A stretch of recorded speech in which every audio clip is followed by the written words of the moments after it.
Part 1 जिसमें हम देखेंगे कंस्ट्रक्टर्स इन जावा। आइए स्टार्ट करते हैं सबसे पहले कि कंस्ट्रक्टर क्या होता है। कंस्ट्रक्टर किसी भी क्लास में एक मेंबर फंक्शन होता है। हम जानते हैं मेंबर फंक्शन दो तरह के होते हैं, या तो वो स्टैटिक मेंबर फंक्शन होगा या नॉन स्टैटिक मेंबर फंक्शन होगा।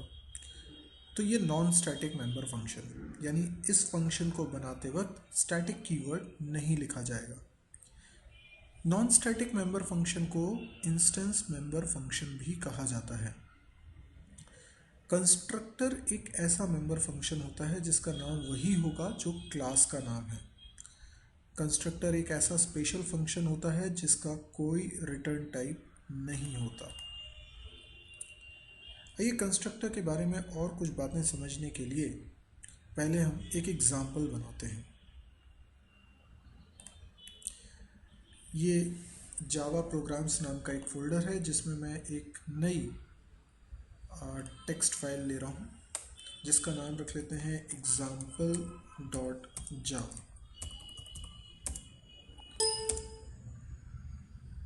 ये अब इसकी कोडिंग करते हैं। इसके अंदर हमने लिखा पब्लिक क्लास एग्जाम्पल, पब्लिक या इस क्लास का नाम हम कुछ और रखते हैं, या चलिए ठीक है एग्जाम्पल क्लास ठीक है, एक और क्लास हम इसके अंदर बनाते हैं। ये क्लास तो हम एक काम करेंगे, इसमें मेन फंक्शन बना लेते हैं, public static void main string args। ठीक है, अब एक और क्लास बनाते हैं, नाम रखते हैं बॉक्स। बॉक्स मतलब एक क्यूबॉइड जिसकी लेंथ ब्रेथ तो हाइट होती है। तो हम इसमें 3 वेरिएबल्स बनाते हैं, private int L B H. ये लेंथ ब्रेथ हाइट के लिए 3 हमने वेरिएबल्स बना लिए। अब इनके वैल्यूज़ को सेट करने के लिए हम एक कंस्ट्रक्टर फंक्शन बनाएंगे। तो पहले तो अपन समझते हैं कंस्ट्रक्टर बनाएंगे कैसे। हम एक फंक्शन बना रहे हैं क्लास के अंदर जो पब्लिक है, कोई और एक्सेस मॉडिफायर भी लिख सकते हैं बट जनरली हम पब्लिक लिखते हैं। पब्लिक इसलिए लिखते हैं कि बाहर से कॉल हो सके। अगर अभी हमने देखा कि इस फंक्शन का कोई रिटर्न टाइप नहीं होगा तो इसका मतलब हम ना तो वॉइड लिखेंगे ना इंट लिखेंगे, कोई रिटर्न टाइप नहीं लिखेंगे, क्योंकि अभी हमने यही पढ़ा कि कंस्ट्रक्टर का कोई रिटर्न टाइप नहीं होता। अच्छा, इसके अलावा हमने पढ़ा कि कंस्ट्रक्टर का नाम वही होता है जो क्लास का नाम होता है। तो इसका मतलब बॉक्स, और ये इसकी बॉडी। इसमें क्या कोड लिखें, तो सपोज करिए लेंथ की वैल्यू इनिशियली मैंने रख ली 10, ब्रेथ की वैल्यू भी रख लेता हूँ 10 और हाइट की वैल्यू भी रख लेता हूँ 10।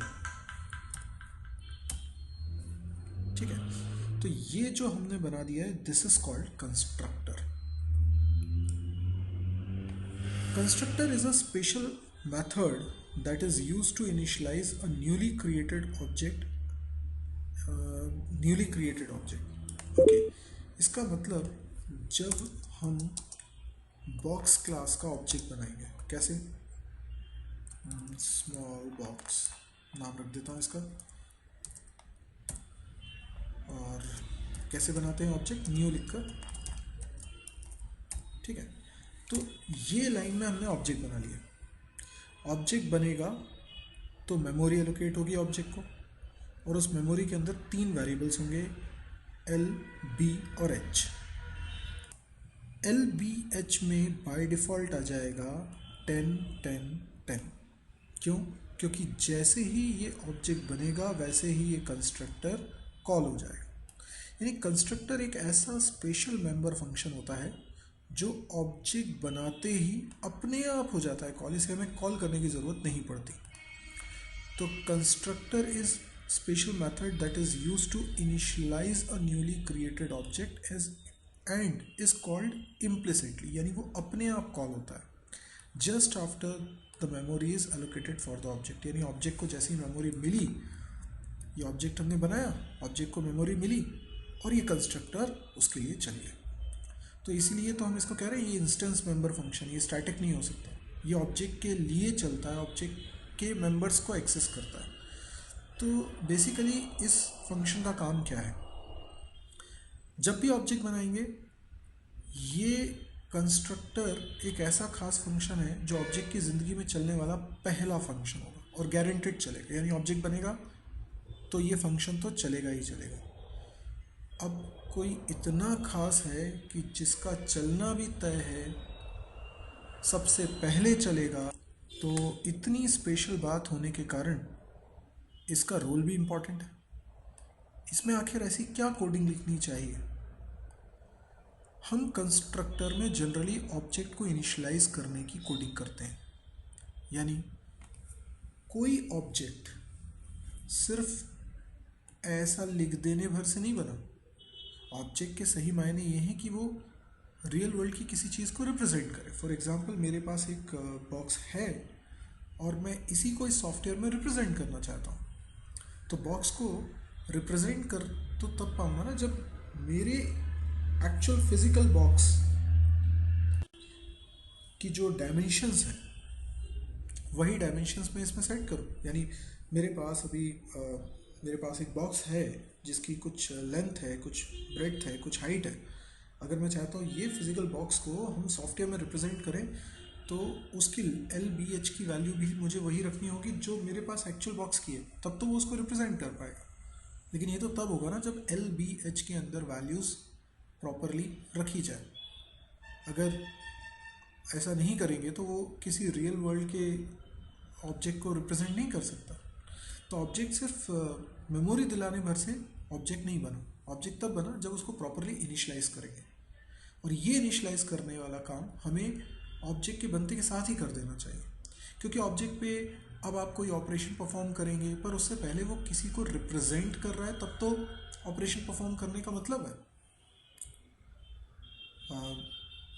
जैसे मान लीजिए मैं बोलता हूँ कि एक फंक्शन है बॉक्स क्लास के अंदर फिल बॉक्स, यानी बॉक्स के अंदर हम कुछ रख रहे हैं, तो एक फंक्शन है फिल बॉक्स। लेकिन फिल बॉक्स तो तभी कॉल करोगे ना जब बॉक्स होगा। हाँ, तो उसके लिए क्या ज़रूरी कि उसके मेंबर वेरिएबल्स इनिशियलाइज हो। यानी सीधी सी बात कहें कि कोई भी ऑब्जेक्ट सही मायने में रियल वर्ल्ड की किसी चीज़ को तभी रिप्रेजेंट करता है जब उसके मेंबर वेरिएबल्स इनिशियलाइज होते हैं प्रॉपर वैल्यूज से, ऐसी वैल्यूज से जो कि रियल वर्ल्ड की उस ऑब्जेक्ट को बिलोंग करती है।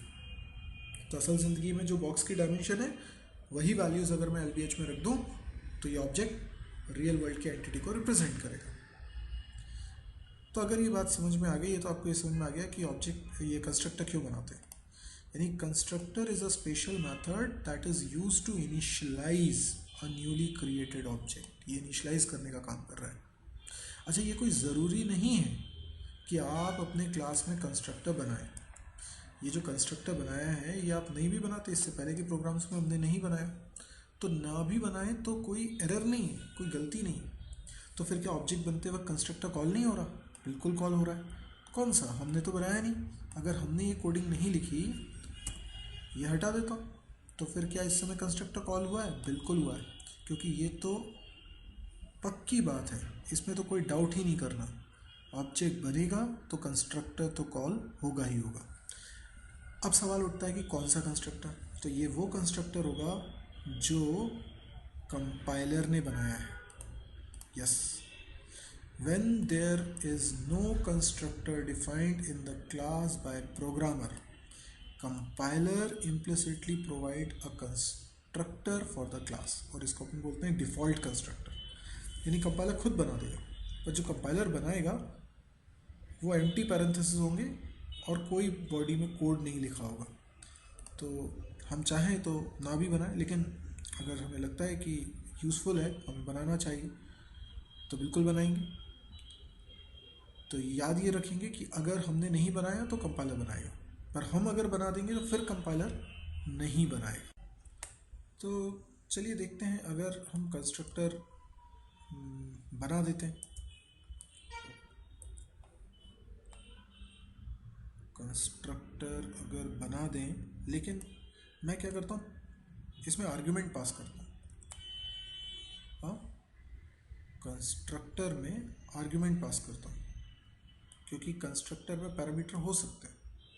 तो क्या करें, यहाँ पर मैं आर्ग्यूमेंट पास कर देता हूँ x y z, और यहाँ पर x y z की वैल्यूज़ ट्रांसफ़र करवा देता हूँ।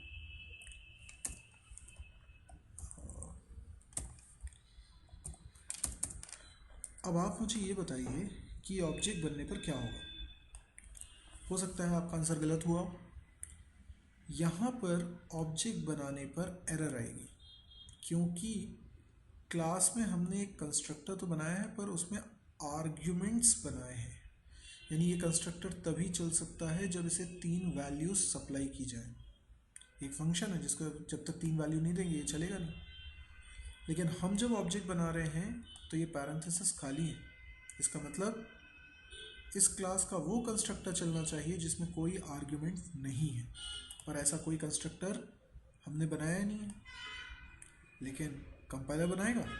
जी नहीं, कंपाइलर भी नहीं बनाए, क्योंकि कंपाइलर केवल तब बनाता है जब हम नहीं बनाते, राइट।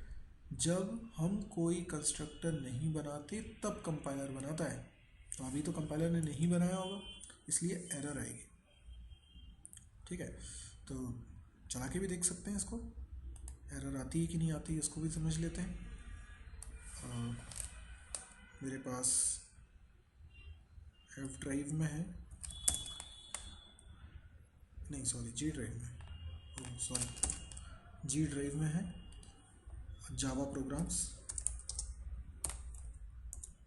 और इसके अंदर मेरा प्रोग्राम रखा है जावा सी। प्रोग्राम का नाम क्या है? एग्जाम्पल डॉट जावा। अगर यस ये कंपाइल हो गया है, अब इसको रन करना है।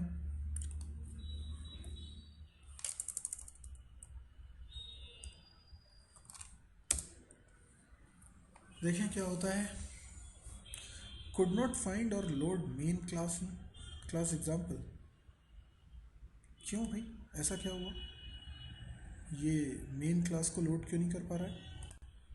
शायद मैंने प्रोग्राम को सेव ना किया हो, ये वजह हो सकती है। मैं सेव करके फिर से इसको कंपाइल करता हूँ। यस, मैंने सेव ही नहीं किया था पहले। चलिए अब कंपाइल किया है तो देखिए, अरे स्ट्रिंग का पहला लेटर स्मॉल कैसे हो गया? जावा में क्लासेस के नाम में पहला लेटर तो कैपिटल होता है ना, तो ये मैंने इसको सही कर दिया। अभी एक बार फिर इसको कंपाइल करते हैं। ये मैंने कंपाइल किया, ये सभी भी एरर है। क्या एरर है? ओके, ये बोल रहा है कि यहाँ पे आपको कंस्ट्रक्टर कॉल तो करना है पर 3 आर्ग्यूमेंट्स रिक्वायर्ड हैं, और यहाँ पे तो कोई आर्ग्यूमेंट नहीं मिल रहे हैं। यस, इसका मतलब error. Constructor box in class box can not be applied to the given types. तो यहाँ पर ये जो कंस्ट्रक्टर कॉल हो रहा है ये यहाँ पर अवेलेबल नहीं है। अगर आप चाहते हैं कि ये चले, सही चले, तो आपको दो में से कोई एक काम करना होगा। या तो यहाँ पे एक कंस्ट्रक्टर बना देना होगा जो डिफ़ॉल्ट कंस्ट्रक्टर होगा, यानी कोई पैरामीटर ना हो, या फिर यहाँ पे आर्ग्यूमेंट पास करना। जैसे मैं आर्ग्यूमेंट पास करता हूँ 12, 10, 5। लेट्स सी क्या होता है। क्या होगा? चल जाएगा, बिल्कुल सही चलेगा, कंपाइल हो जाएगा। यस, कंपाइल हो गया, रन भी हो जाएगा, लेकिन कुछ आउटपुट तो दिखेगा नहीं क्योंकि हमने कोई प्रिंटलन मेथड तो कॉल किया नहीं। यस, लेकिन वो चल गया। दैट मीन्स ये सही है। अब अगर मैं चाहता हूँ कि बिना आर्ग्यूमेंट के भी मैं ऑब्जेक्ट बना सकूँ, तो ये तभी मुमकिन है जब आप एक और कंस्ट्रक्टर यहाँ बना दें जिसमें कोई आर्ग्यूमेंट नहीं है, और मैंने तो कोई कोडिंग भी नहीं लिखी, बस एम्प्टी करली ब्रैकेट्स लगा दिए मैंने। ये डिफ़ॉल्ट कंस्ट्रक्टर है और हमने एक से ज़्यादा कंस्ट्रक्टर हमारी क्लास में बनाए। इसका मतलब constructor overloading. Constructor can be overloaded, एक से ज़्यादा कंस्ट्रक्टर हम बना सकते हैं। तो यदि आपको वीडियो पसंद आया हो, समझ में आया हो, तो आप इसे लाइक करिए। यदि आपको लगता है कि यूज़फुल है तो शेयर करिए, और यदि आपको लगता है कि आपकी कुछ क्वेरीज़ हैं, कुछ इम्प्रूवमेंट के लिए आपको सजेशन देना चाहते हैं, तो आप कमेंट ज़रूर करिएगा। इसके अलावा अगर आपको इस तरह के और वीडियोस की जानकारी चाहिए तो आप इस चैनल को सब्सक्राइब करना ना भूलें। क्योंकि इस चैनल को सब्सक्राइब करेंगे तो आपके पास अपडेट आती रहेगी कि नया वीडियो अपलोड हुआ है। Thank you.